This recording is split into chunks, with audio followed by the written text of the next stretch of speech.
Chapter 10. My intimacy with Wolf Larson increases, if by intimacy may be denoted those relations which exist between master and man, or, better yet, between king and jester. I am to him no more than a toy, and he values me no more than a child values a toy. My function is to amuse, and so long as I amuse, all goes well. But let him become bored, or let him have one of his black moods come upon him, and at once I am relegated from cabin table to galley, while at the same time I am fortunate to escape with my life and a whole body. The loneliness of the man is slowly being borne in upon me. There is not a man aboard but hates or fears him, nor is there a man whom he does not despise. He seems consuming with the tremendous power that is in him, and that seems never to have found adequate expression in works. He is as Lucifer would be, were that proud spirit banished to a society of soulless Thomsonian ghosts. This loneliness is bad enough in itself, but to make it worse, he is oppressed by the primal melancholy of the race. Knowing him, I review the old Scandinavian myths with clearer understanding. The white-skinned, fair-haired savages who created that terrible pantheon were of the same fiber as he. The frivolity of the laughter-loving Latins is no part of him. When he laughs, it is from a humor that is nothing else than ferocious. But he laughs rarely. He is too often sad.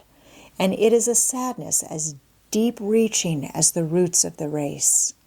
It is the race heritage, the sadness which has made the race sober-minded, clean-lived, and fanatically moral, and which, in this latter connection, has culminated among the English in the Reformed Church and Mrs. Grundy. In point of fact, the chief vent to this primal melancholy has been religion in its more agonizing forms. But the compensations of such religion are denied Wolf Larson. His brutal materialism will not permit it. So, when his blue moods come on, nothing remains for him but to be devilish. Were he not so terrible a man, I could sometimes feel sorry for him, as instanced 3 mornings ago, when I went into his stateroom to fill his water bottle and came unexpectedly upon him. He did not see me. His head was buried in his hands, and his shoulders were heaving convulsively as with sobs. He seemed torn by some mighty grief. As I softly withdrew, I could hear him groaning, "God, God, God." Not that he was calling upon God. It was a mere expletive, but it came from his soul. At dinner, he asked the hunters for a remedy for headache, and by evening, strong man that he was half blind and reeling about the cabin. "I've never been sick in my life, Hump," he said as I guided him to his room. "Nor did I ever have a headache except the time my head was healing after having been laid open for 6 inches by a capstan bar." For 3 days this blinding headache lasted, and he suffered as wild animals suffer, as it seemed the way on ship to suffer, without plaint, without sympathy, utterly alone. This morning, however, on entering his stateroom to make the bed and put things in order, I found him well and hard at work. Table and bunk were littered with designs and calculations. On a large, transparent sheet, compass and square in hand, he was copying what appeared to be a scale of some sort or other. "Hello, Hump," he greeted me genially.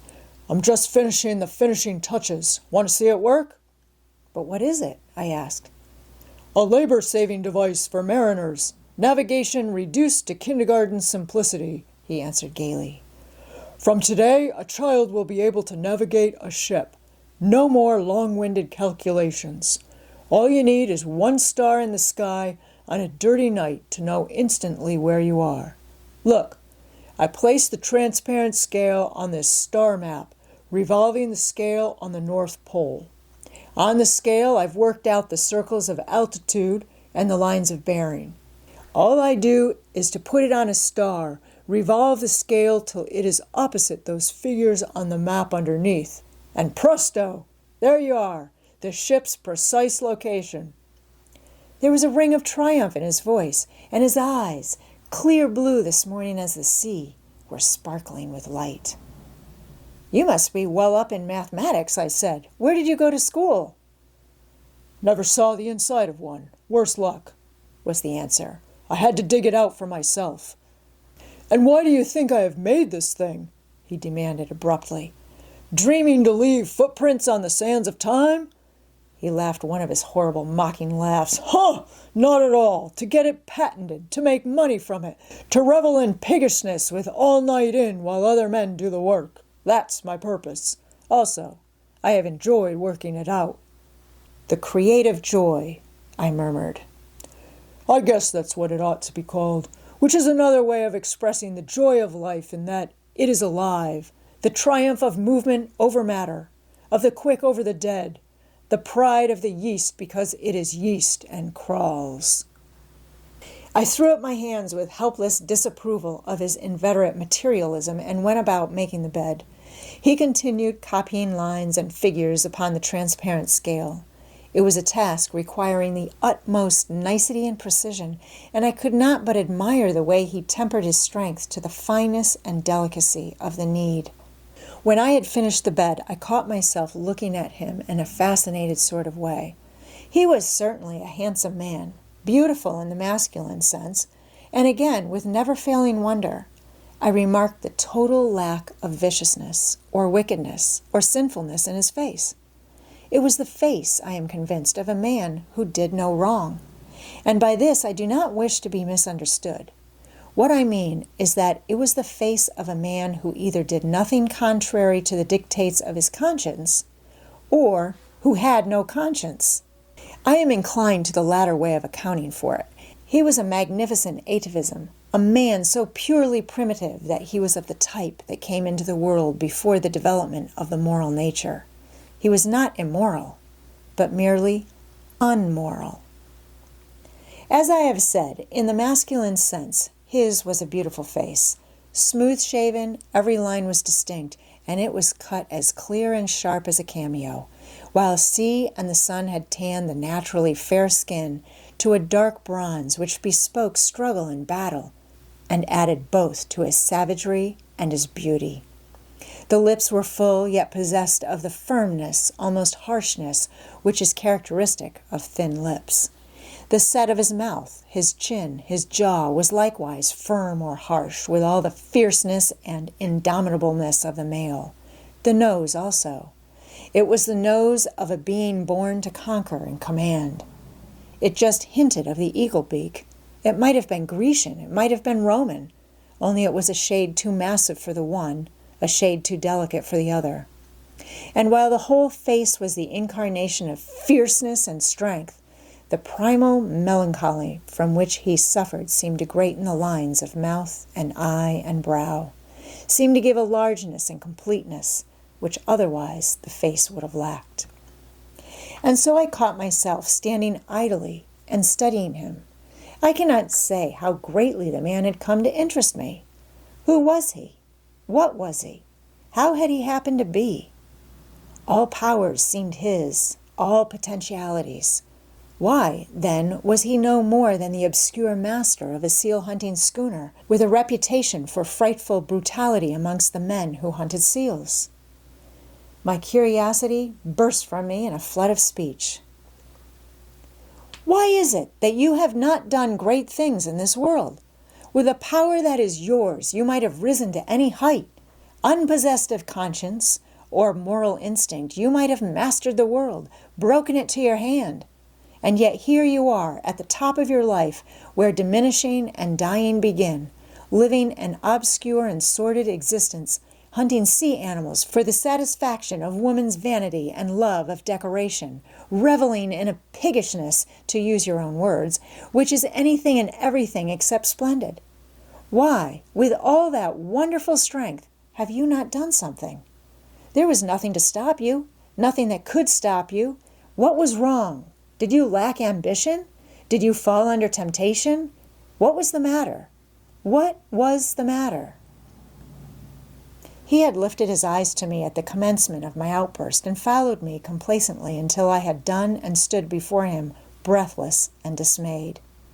He waited a moment, as though seeking where to begin, and then said,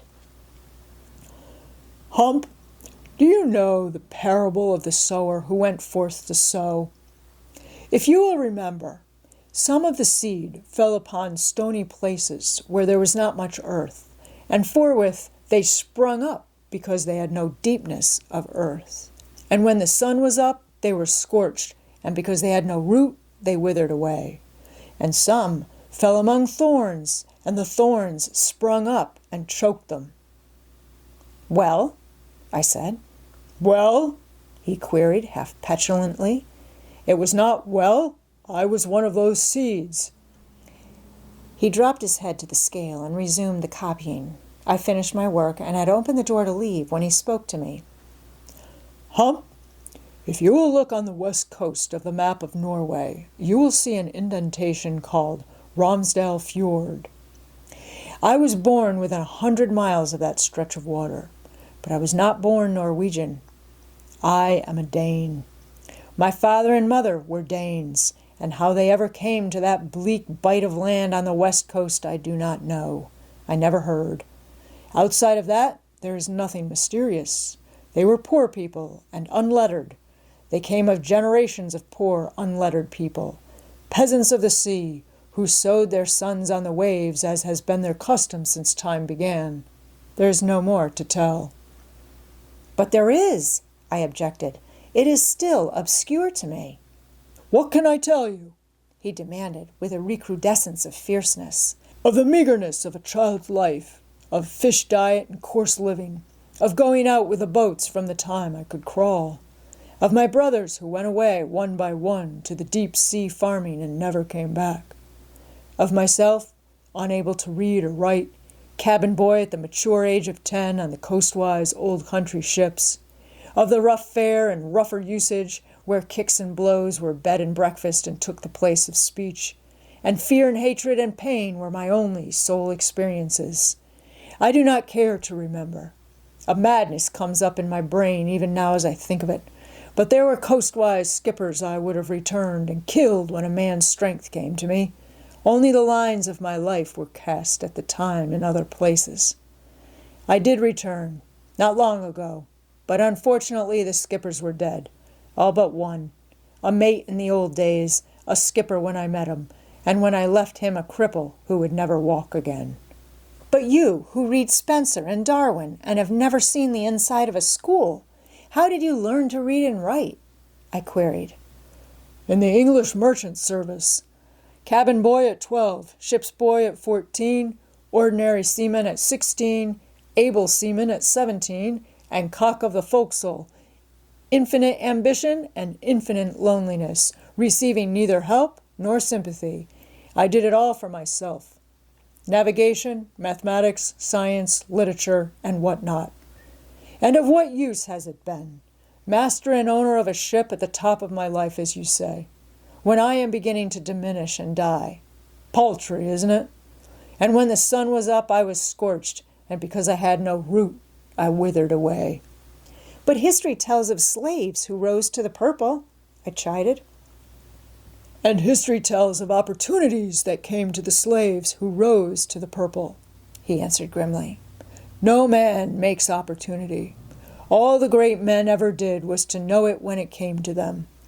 The Corsican knew. I have dreamed as greatly as the Corsican. I should have known the opportunity, but it never came. The thorns sprung up and choked me.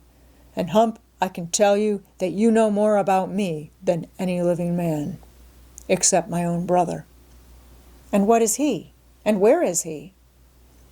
Master of the steamship Macedonia, seal hunter, was the answer. We will meet him most probably on the Japan coast. Men call him Death Larson. Death Larson? I involuntarily cried. Is he like you? Hardly. He's a lump of an animal without any head. He has all my brutishness, I suggested. Yes, thank you for the word. All my brutishness, but he can scarcely read or write. And he has never philosophized on life? I added. No, Wolf Larson answered, with an indescribable air of sadness. And he is all the happier for leaving life alone. He is too busy living it to think about it. My mistake was in ever opening the books.